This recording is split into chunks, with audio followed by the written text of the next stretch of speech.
Admiral Zexthera stood on the bridge of the flagship Dominion's Wrath, her forearms crossed in what humans might recognize as satisfaction.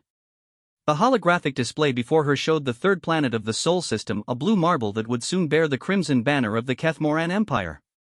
After 3,000 years of conquest, this would be just another world added to their collection.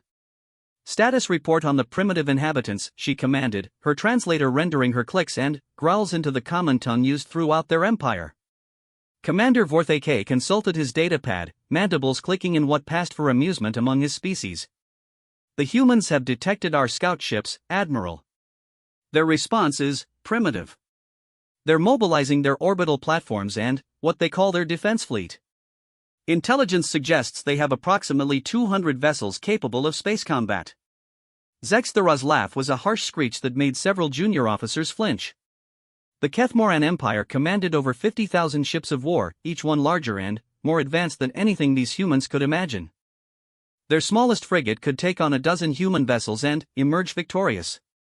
200 ships, she repeated, savoring the absurdity. How delightfully quaint. And their technology level? Barely beyond fusion drives and kinetic weapons, Admiral. Some primitive laser systems. They've achieved faster than light travel only recently. Their first colony ship reached their nearest star system less than 50 years ago. They appear to use chemical rockets for most of their orbital work. The Admiral's tail lashed with anticipation. In her long career, she had overseen the conquest of hundreds of worlds.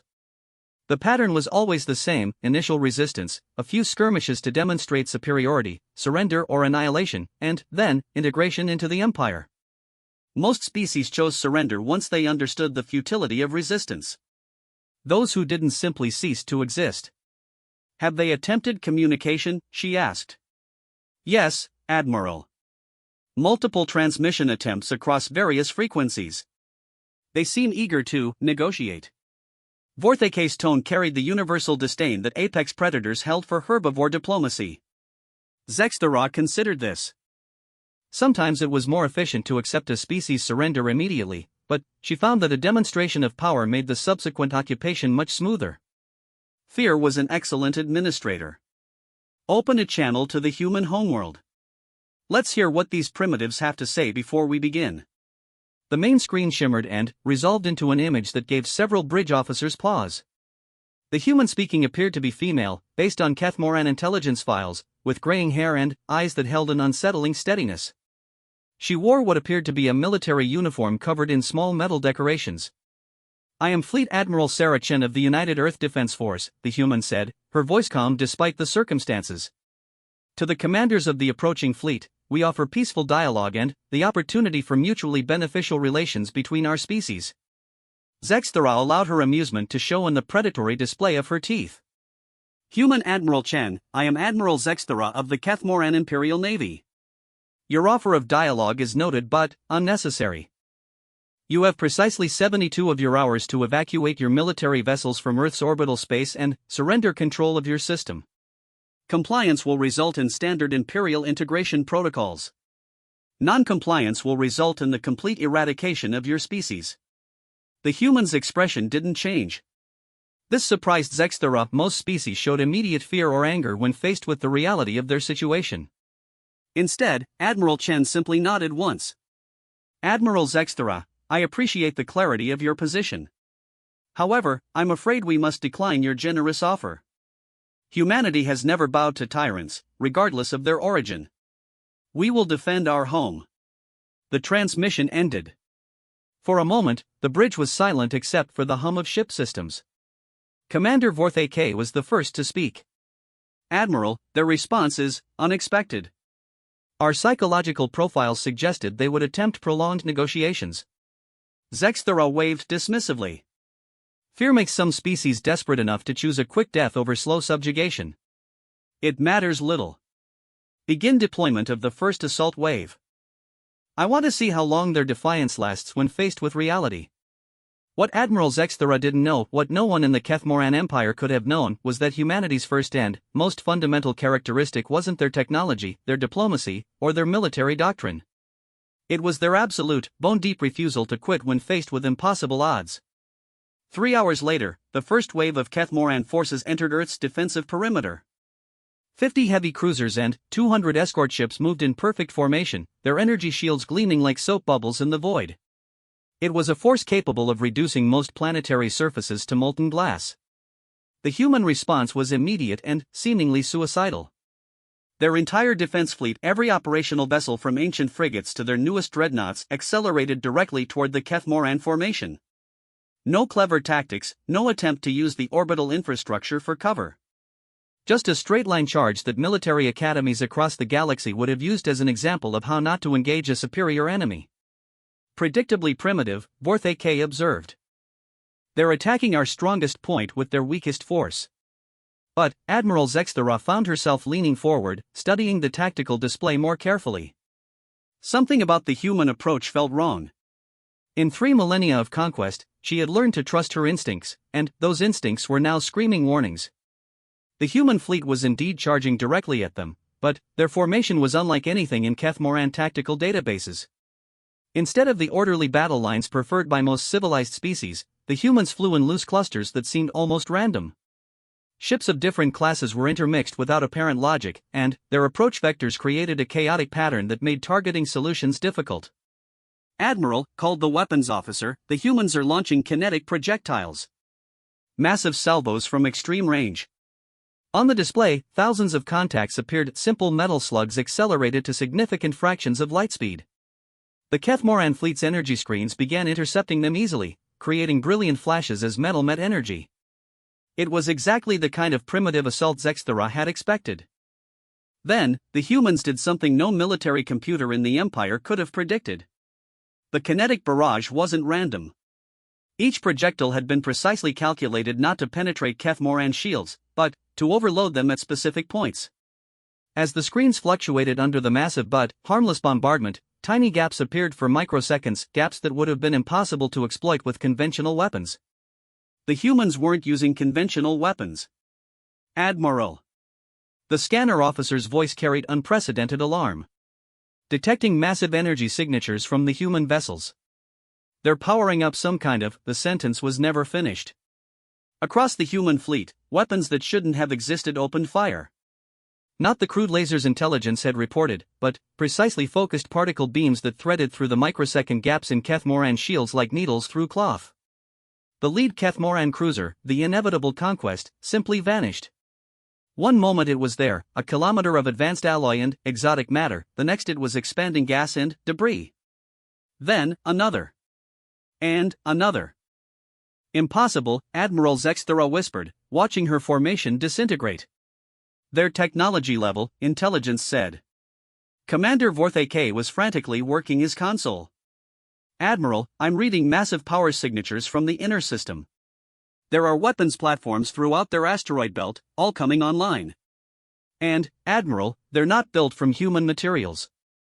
The implications hit Zexthera like a physical blow. Humanity hadn't been sitting idle since achieving interstellar flight. They had been preparing. And they had not been preparing alone. As if summoned by her realization, the communication system activated. Admiral Chen's face appeared again, but this time she wasn't alone.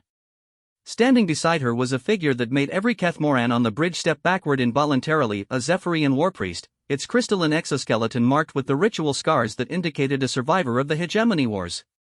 Admiral Zexthera, Chen said calmly, allow me to introduce War Master Kethvar of the Zephyrian Republic, and Commander Tholnex of the Proximan Defense Corps. It seems your intelligence on humanity was somewhat incomplete. The display expanded to show the full scope of what the Keth-Moran Empire had stumbled into.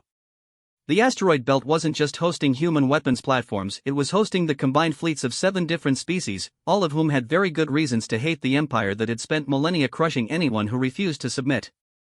You see, Admiral, Chen continued, when humanity reached the stars, we didn't just find worlds to colonize. We found refugees. Survivors. Species who had lost everything to your empire and had nowhere else to run. We offered them something your kind never could understand, partnership instead of domination. The tactical display now showed the true scope of the force arrayed against them.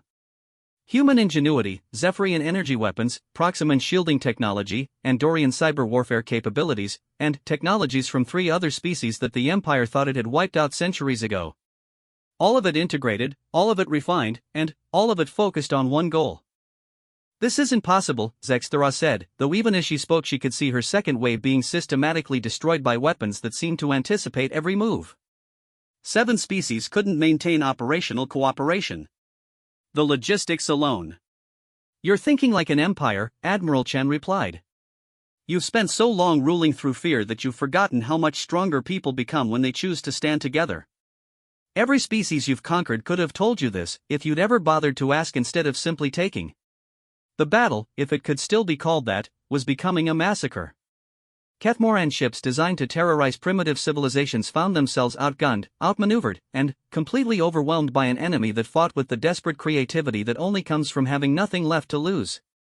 But, even as her fleet died around her, Admiral Zexthera's strategic mind was working. This was only the first of 5 fleets assigned to the Soul Conquest. The Empire had faced setbacks before. Losses were acceptable as long as they provided information. Signal the fleet, she commanded. Full retreat. Emergency jump to Rally Point Omega. Admiral, Vorthake protested, the Empire's reputation will survive, Zexthera cut him off. But we need to report what we've learned. The humans aren't the primitives we expected. There's something much more dangerous. As the surviving Kethmoran ships prepared to flee, Admiral Chen's voice followed them. Admiral Zexthera, please carry this message to your empire. Humanity and our allies don't want war, but we won't tolerate conquest. Leave us alone, and we'll leave you alone. Continue this aggression, and you'll discover exactly how creative desperate people can become. The transmission ended just as the Kethmoran fleet jumped to hyperspace, leaving behind the wreckage of what had been considered an unstoppable force. On Earth, Admiral Chen turned to her alien colleagues. The Zephyrian Warmaster's crystals were pulsing with what she had learned to recognize as satisfaction. Think they'll get the message, she asked. The crystalline being's laugh was like wind chimes in a hurricane. The Kethmoran Empire has ruled through strength for millennia. They understand only power. Today, we showed them power. But, Admiral. The Warmaster's tone grew serious. This was only their scout force. They will return with everything they have. Admiral Chen nodded grimly. She had known this moment would come from the day the first Zephyrian refugee ship had limped into the Sol system, telling stories of an empire that painted the galaxy red. Humanity had spent 50 years preparing for this war, gathering allies, developing weapons, and building the infrastructure needed to face an enemy that commanded resources beyond imagination. Then, we'd better make sure we're ready, she said simply. Unknown to either Admiral Chen or the fleeing Kethmoran forces, their battle had been observed. Deep in space, automated monitoring stations belonging to ancient powers had recorded every moment of the engagement. Beings older than either empire stirred from eons of contemplation, intrigued by the sight of prey fighting back. The galaxy was about to become a much more interesting place. Emperor Thaxmogu had ruled the Kethmoran Empire for over 800 years. In that time, he had overseen the conquest of nearly 2,000 worlds and the integration of 43 different species into his domain. His throne room, carved from a single massive crystal and large enough to house a small city, had witnessed the surrender of countless civilizations. Today, it witnessed something unprecedented: failure. Admiral Zexthera knelt before the crystal throne, her forearms spread wide in the position of complete submission. Around her, the various nobles and administrators of the imperial court whispered among themselves in a dozen different languages, all expressing the same disbelief. A Kethmoran fleet had been defeated by primitives. Explain, the emperor commanded, his voice carrying the authority of someone who had never been refused anything. Zexthera raised her head carefully. Your Imperial Majesty, the intelligence reports were incomplete. The humans are not alone. They have formed an alliance with survivors from multiple species we believed extinct. Their combined technology and tactics proved effective. The Emperor's tail lashed once, a gesture that had preceded the execution of entire planetary populations. Survivors. You're telling me that rabble we scattered to the void has regrouped around a species that achieved interstellar flight only decades ago? Yes, Your Majesty. The Zephyrians, Proximans, Andorians, and at least 4 other species. They've been preparing for this conflict for decades. Minister Kethvar, the Emperor's chief advisor, stepped forward. His species had joined the Empire willingly 3 centuries ago, trading independence for protection and prosperity. Your Majesty, perhaps we should consider negotiation. 7 allied species represent a significant. The Emperor's roar silenced the court instantly. When he spoke again, his voice carried the cold certainty that had built an empire. The Kethmoran Empire does not negotiate with prey. Admiral Zexthera, you will return to the human system with the 2nd, 3rd, and 4th fleets. You will demonstrate to the galaxy that defiance of Imperial will result in complete annihilation. Zexthera's mind raced. 3 full fleets meant nearly 15,000 ships and the personal guard units of multiple royal houses. It was a force capable of sterilizing entire sectors. But something about the human alliance troubled her in ways she couldn't articulate. Your Majesty, she said carefully, might I suggest a more measured approach? The humans demonstrated technological capabilities that suggest, are you questioning Imperial judgment, Admiral?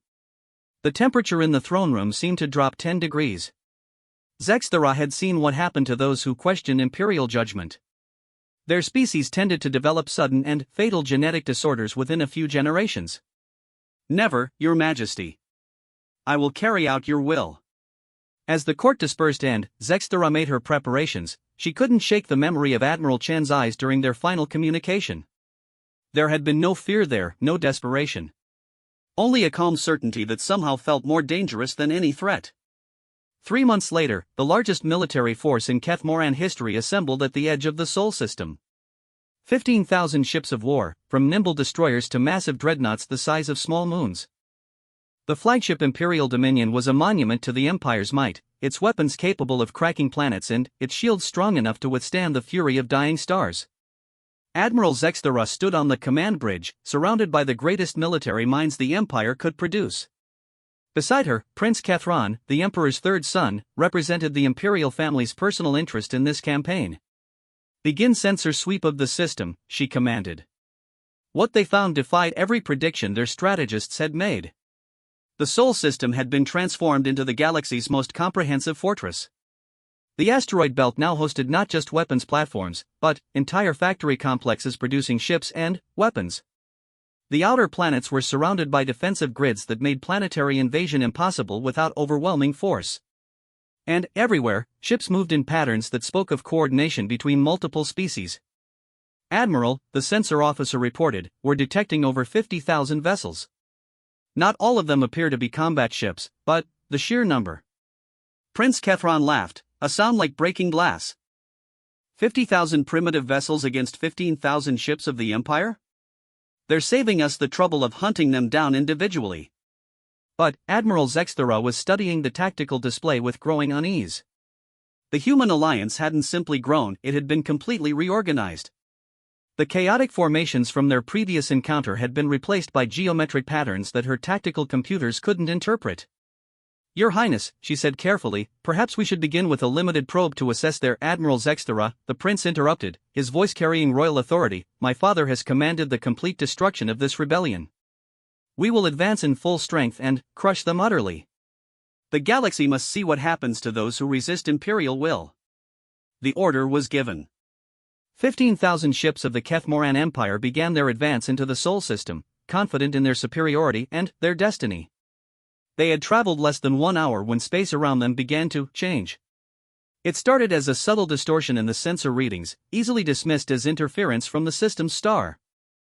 Then, the distortions began to take shape, resolving into structures that shouldn't have been possible. Admiral, the sensor officer called, his voice tight with confusion, I'm reading massive constructs throughout the system. They appear to be artificial. The main display updated to show the true scope of what humanity and their allies had built. Massive ring structures surrounded every planet and major asteroid, each one bristling with weapons that made Kethmoran battleships look like toys. But, more than that, the rings were connected by streams of energy that formed geometric patterns throughout the entire system. It's a web, Admiral Zexthera whispered, understanding flooding through her. The entire system is a single, integrated defense network. As if responding to her realization, the network activated. Energy began flowing between the ring structures, building to levels that registered as impossible on every sensor in the Kethmoran fleet. Then, with the precision of a surgeon's blade, beams of coherent force lanced out across millions of kilometers to strike with impossible accuracy. The first ships to die were the Outriders, small scouts positioned at the edge of the formation. They simply ceased to exist, vaporized by energies that bypassed their shields as if they were made of paper. Then, the network adjusted, and larger ships began to fall. Evasive maneuvers. Prince Kethron commanded. All ships, scatter formation and advance. But there was nowhere to evade to.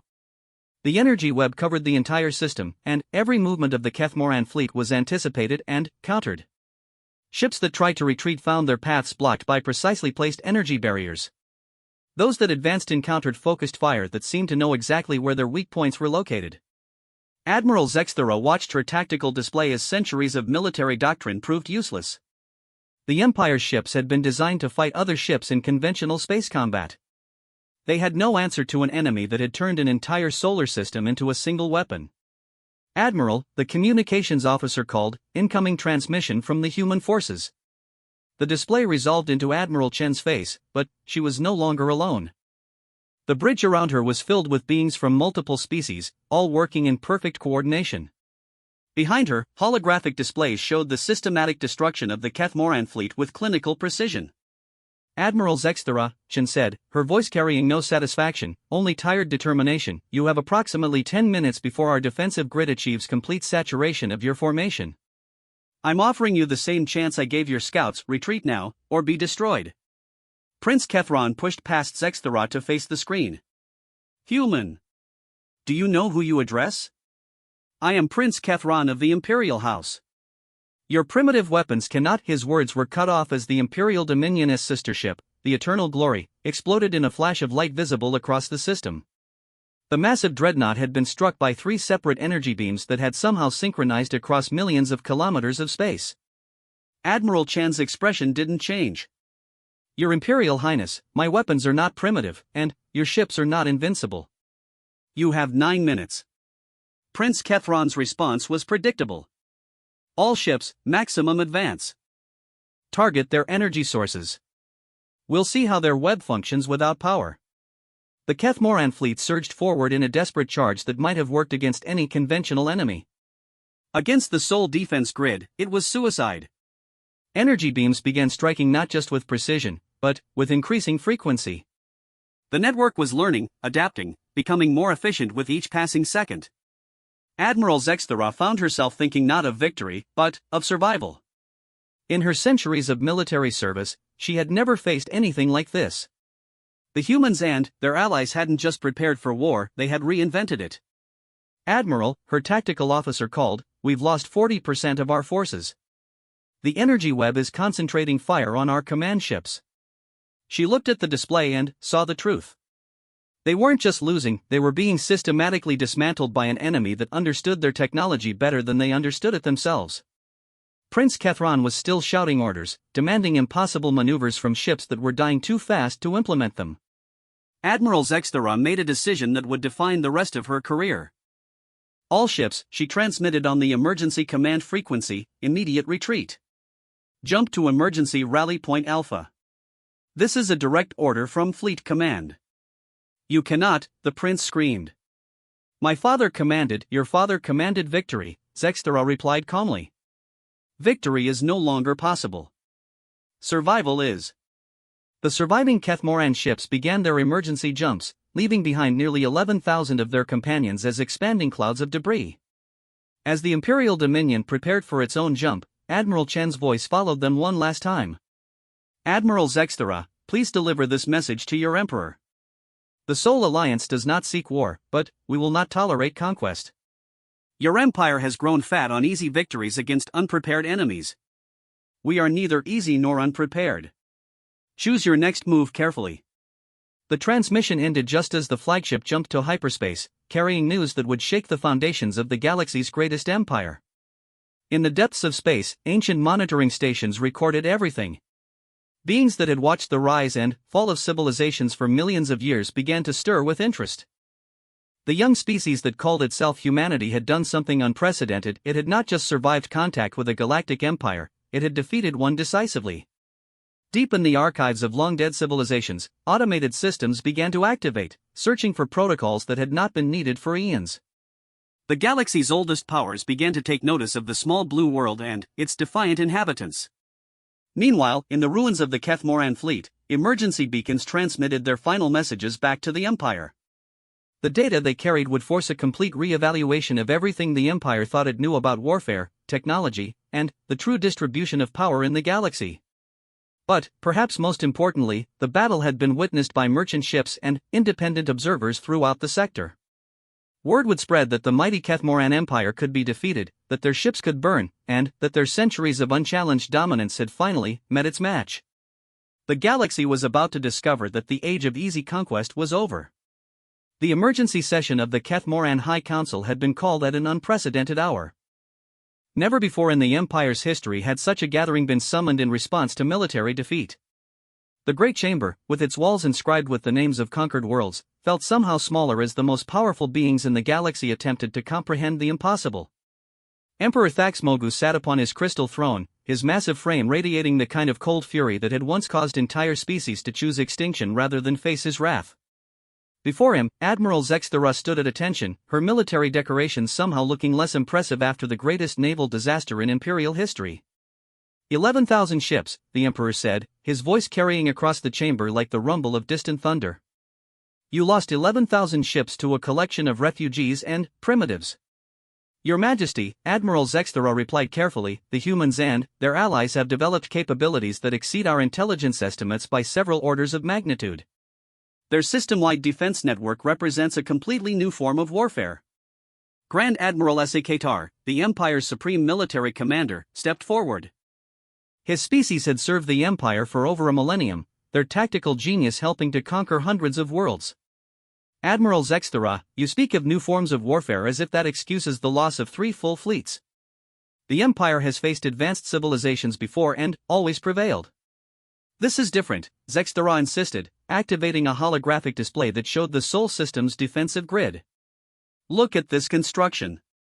They've turned their entire star system into a single integrated weapon. Every planet, every asteroid, every piece of space debris is part of a coordinated defense network that can focus energy across millions of kilometers with perfect precision. The assembled council members studied the display in uncomfortable silence. Many of them had personally overseen the conquest of worlds, but none had ever encountered anything like what they were seeing. Minister Cathvar, ever the voice of caution, spoke up. Your Majesty, perhaps we should consider the strategic implications. If word of this defeat spreads throughout the Empire. The Emperor's roar silenced him instantly. Word has already spread, Minister. Do you think the destruction of 3 fleets can be hidden? Even now, our subject species whisper of human defiance.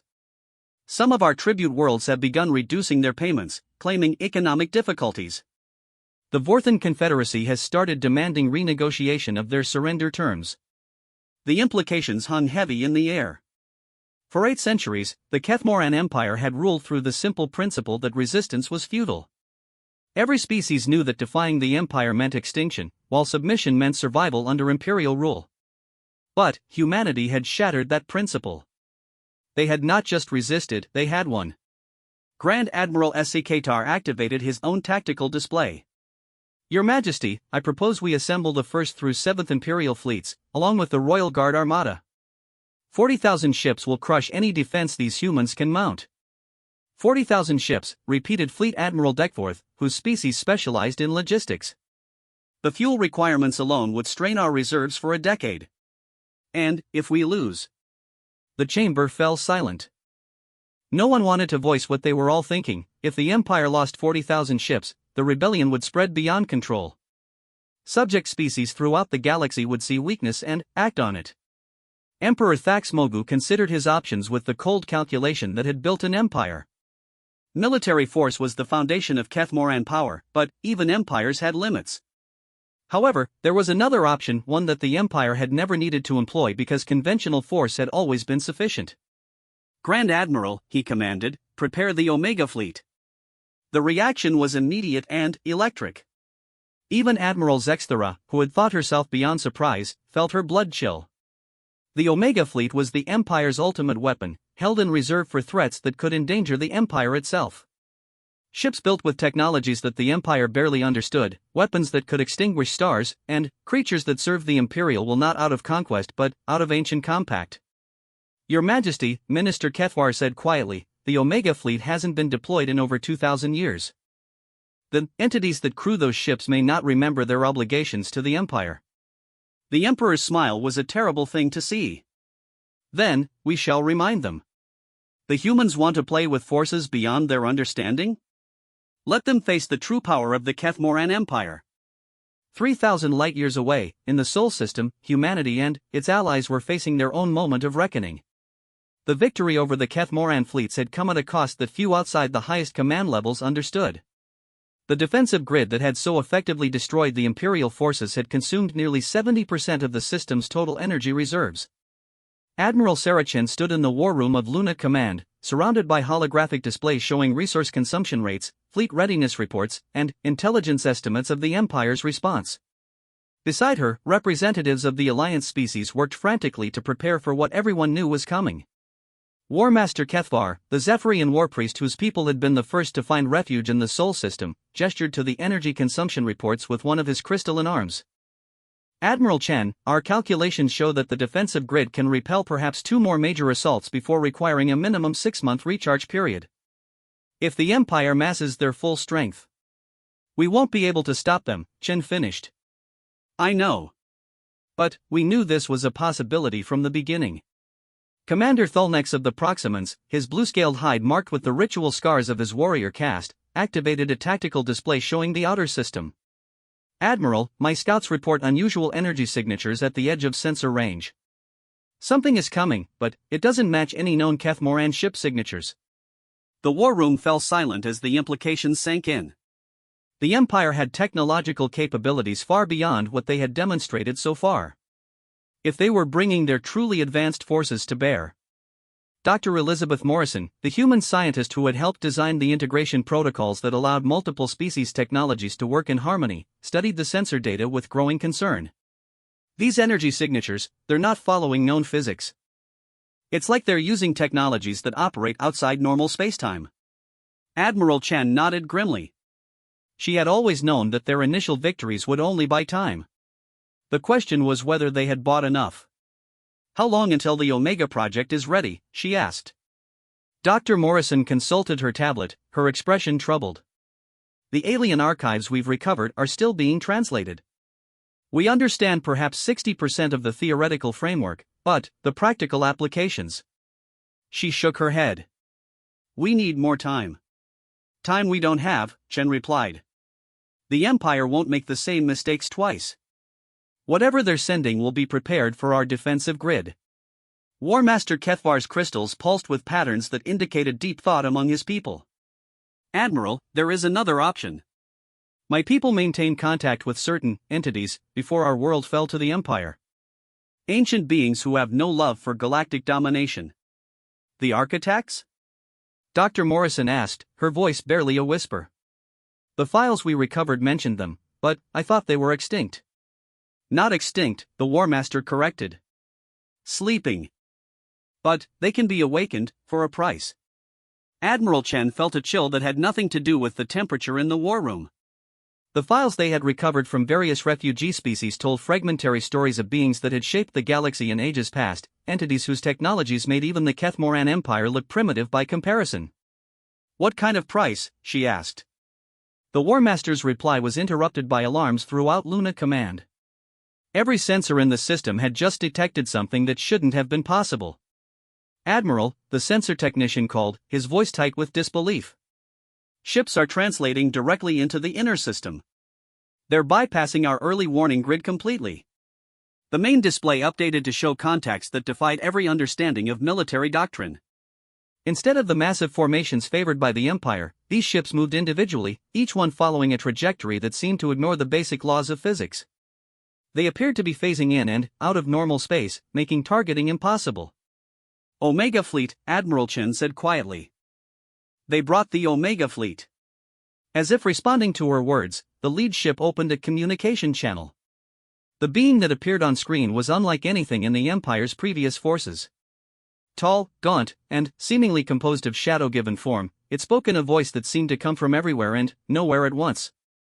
Defenders of the Sol System, it said, I am Shadow Admiral Nyxthareth of the Omega Fleet.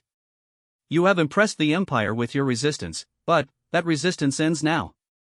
We offer you one opportunity to surrender. Refuse, and your species will be added to our collection. Admiral Chen exchanged glances with her allies. The term collection carried implications that made her stomach clench, but her response was steady. Shadow Admiral, humanity and our allies have made our position clear. We will not submit to tyranny, regardless of its form. The shadow being's laugh was like the sound of dying stars. Then, you will serve in other ways. Begin the harvest. The Omega fleet ships began to spread throughout the system, and, as they did, space itself seemed to darken around them. The defensive grid that had so effectively destroyed conventional forces found its targeting systems unable to lock onto vessels that seemed to exist partially outside normal reality. But, as the shadow ships advanced, something unexpected happened. Deep in the Sol System's asteroid belt, ancient devices that had lain dormant for millions of years began to activate. Technologies that predated both humanity and the Kethmoran Empire stirred to life, responding to signatures that the Omega fleet carried. Dr. Morrison stared at her instruments in amazement. Admiral, we're detecting massive power spikes from the Architect ruins. It's like they're responding to something in the Omega fleet's technology. War Master Kethvar's crystals suddenly blazed with light. The compact, he whispered. The entities in the Omega fleet aren't serving the Empire willingly. They're bound by ancient agreements, but those agreements have conditions. Admiral Chen felt a spark of hope. What kind of conditions? The architects were the galaxy's peacekeepers before they withdrew from active involvement. Their technology responds to threats against their basic principles. Slavery, forced servitude, the binding of sapient beings against their will. The implications were staggering. If the Omega fleet was composed of enslaved entities, and if the architect technology could detect that. Get me a direct channel to the shadow ships, Chen commanded. If we can break the Empire's hold on them. But, even as she spoke, she knew that freeing the Omega fleet would only be the beginning. The Kethmoran Empire would not accept defeat lightly, and they still commanded resources that dwarfed anything humanity had faced so far. The real war was just beginning. The awakening of the architect technology sent shockwaves through dimensions that most species couldn't even perceive. Across the Sol System, ancient devices that had slumbered since the galaxy was young began to hum with power that made stars seem like flickering candles. The energy signatures they produced were so profound that even the shadow beings of the Omega fleet paused in their advance. Shadow Admiral Nyxthareth felt the change like a physical blow. For millennia, he and his kind had served the Kethmoran Empire, bound by contracts written in their very essence. The Empire had found them in the space between dimensions, beings of pure consciousness fleeing the destruction of their home reality, and had offered them corporeal form in exchange for eternal service. But, now, as architect technology recognized the nature of their bondage and began to resonate with frequencies that predated their enslavement, Nyxthareth felt something he had not experienced in centuries: hope. Admiral Chen, he transmitted, his voice carrying undertones that hadn't been there before, what you have awakened, it changes everything. The compact that binds us contains clauses that even the Empire has forgotten. Admiral Chen stared at the shadow being on her screen, noting the subtle change in his posture. Where before he had carried himself with the terrible certainty of an unstoppable force, now there was something almost tentative about him. Dr. Morrison was frantically working at her console, translating streams of data pouring in from the awakened architect sites. Admiral, the technology is communicating with the Omega fleet directly. It's identifying binding protocols and, oh my god. What is it, Doctor? The shadow beings aren't just enslaved. They're refugees, just like the species we've been sheltering. The Empire didn't just conquer them, they trapped them when their home dimension was destroyed. The implications hit Admiral Chen like a physical blow. The Kethmoran Empire's greatest weapon was composed of beings who had lost everything to catastrophe, then, been forced to serve those who would exploit their desperation. War Master Kethvar's crystals were blazing so brightly that they illuminated the entire war room. The architects were the galaxy's guardians against exactly this kind of exploitation. Their technology is designed to free the enslaved and protect the defenseless. That's why it's awakening now. Shadow Admiral Nyxthareth's image flickered as the architect technology interfaced directly with his essence. Admiral Chen, I must inform you of something the Empire does not know. The compact that binds my people contains an escape clause. If we encounter technology capable of severing our bonds without destroying our essence, we are free to choose our own path. And the architect technology can do that? It is already doing so. The shadow being's form was becoming more substantial, less like living darkness and more like a being of crystallized starlight. My people are remembering what we once were. We were not warriors, Admiral Chen. We were gardeners. The revelation sent ripples of confusion through the human command staff, but Admiral Chen was beginning to understand. You maintained pocket dimensions. Sanctuary spaces for species facing extinction. Yes. Before the Empire found us, we had saved 17 civilizations from cosmic disasters. We know the value of life, Admiral Chen. We know what it means to lose everything and start again. As if to demonstrate his point, the Omega fleet ships began to transform. The ominous vessels that had phased into the system like harbingers of doom were revealing their true nature. Gardens bloomed within their hulls, visible through suddenly transparent walls. Spaces that had seemed designed for war revealed themselves as arcs capable of sustaining entire ecosystems. But, even as this miraculous transformation was taking place, new contacts appeared at the edge of the system. Emperor Thaxmogu himself was coming, bringing with him the full might of the Imperial core fleets. Admiral, the sensor technician called, his voice tight with disbelief, were detecting over 100,000 ships. The entire Imperial Navy is translating into the outer system. Admiral Chen felt her heart sink. Even with the Omega fleet now freed from Imperial control, and even with the architect technology providing capabilities beyond imagination, facing the combined might of the Empire's total forces seemed impossible. But Nyxthareth, now appearing as a being of living light rather than shadow, spoke with quiet confidence. Admiral, there is something else you should know. The awakening of architect technology has consequences that extend far beyond your system. The main display updated to show a galaxy-wide view, with points of light beginning to appear throughout the spiral arms. Ancient sites that had been dormant for millions of years were awakening, responding to the activation of their siblings in the Sol system. The architects built a network that spans the entire galaxy, Dr. Morrison said, her voice filled with awe. Every site is connected. What we've awakened here is awakening everywhere. The implications were staggering. Throughout the Kethmoran Empire, on every conquered world and, in every subjugated system, ancient technology was beginning to stir. Technology designed to protect the innocent and free the enslaved. Emperor Thaxmogu's voice boomed across the system as his flagship, a vessel the size of a small moon, took position at the head of his fleet. Humans. Refugees. Shadow beings who forget their place. You have awakened forces beyond your understanding. Surrender now, and your deaths will be swift. Admiral Chen exchanged glances with her allies.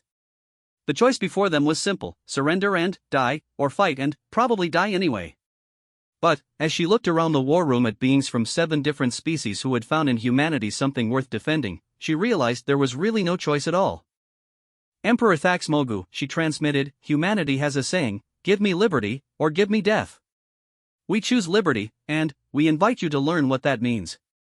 What followed was not a battle in any conventional sense.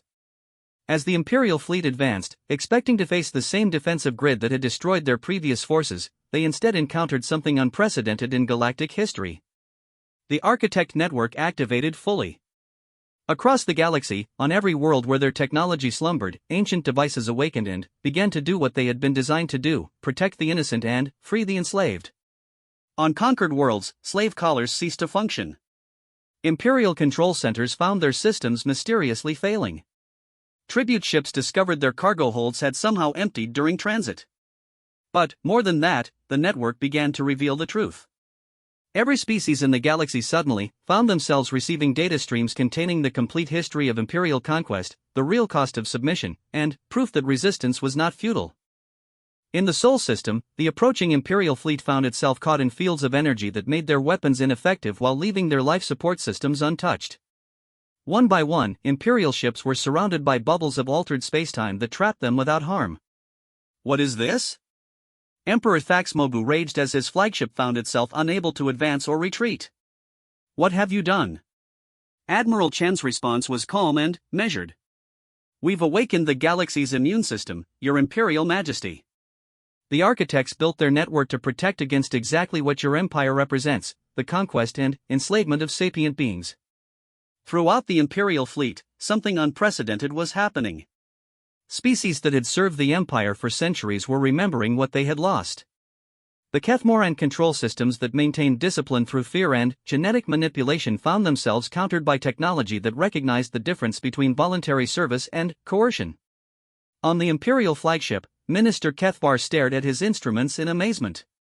"Your Majesty, I'm reading massive system failures throughout the fleet." "But they're not random, it's like something is identifying and neutralizing our control mechanisms." Emperor Thaxmogu watched as his empire, built over 3 millennia, began to crumble in real time. On every conquered world, species were discovering that they had choices they had forgotten they possessed. But the emperor was not called the conqueror of worlds without reason. If technology could free his subjects, then technology could re-enslave them. From the deepest vaults of his flagship, he activated devices that the empire had kept in reserve for the ultimate crisis. "If I cannot rule," he declared, "then no one shall." Activate the Omega Protocol.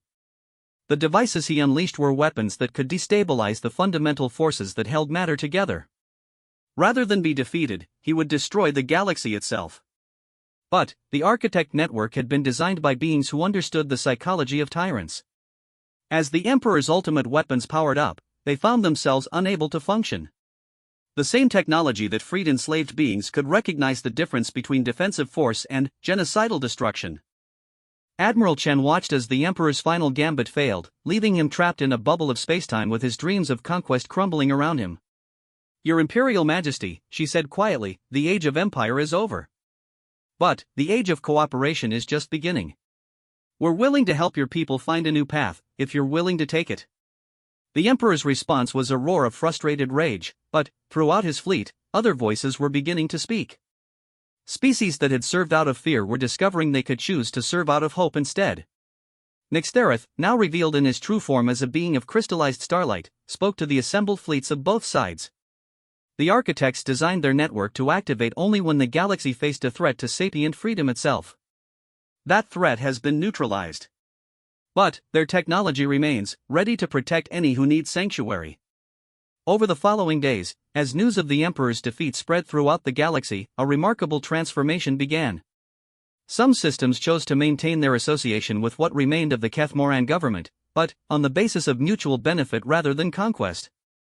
Others declared independence and began forming new alliances based on shared values rather than shared fears. The Sol system became the first meeting place of what would eventually be called the Galactic Cooperative, a loose confederation of species united by the principle that had driven humanity to the stars, the belief that all sapient beings deserved the right to choose their own destiny. Admiral Sarah Chen, looking out at the diverse fleet of ships from dozens of species now working together to rescue refugees and rebuild damaged worlds, reflected on the journey that had brought them to this point. Humanity had reached for the stars hoping to find new worlds to call home. Instead, they had found something far more valuable, proof that the universe was large enough for everyone who was willing to share it. In the depths of space, the architect network pulsed with quiet satisfaction. For the first time in millions of years, the galaxy was at peace not because a conqueror had imposed order, but because free beings had chosen to work together. The age of empire was over. The age of cooperation had begun. And, in the small blue world that had started it all, humanity looked up at the stars with the knowledge that they were no longer alone, and that the future belonged to all who were brave enough to reach for it together.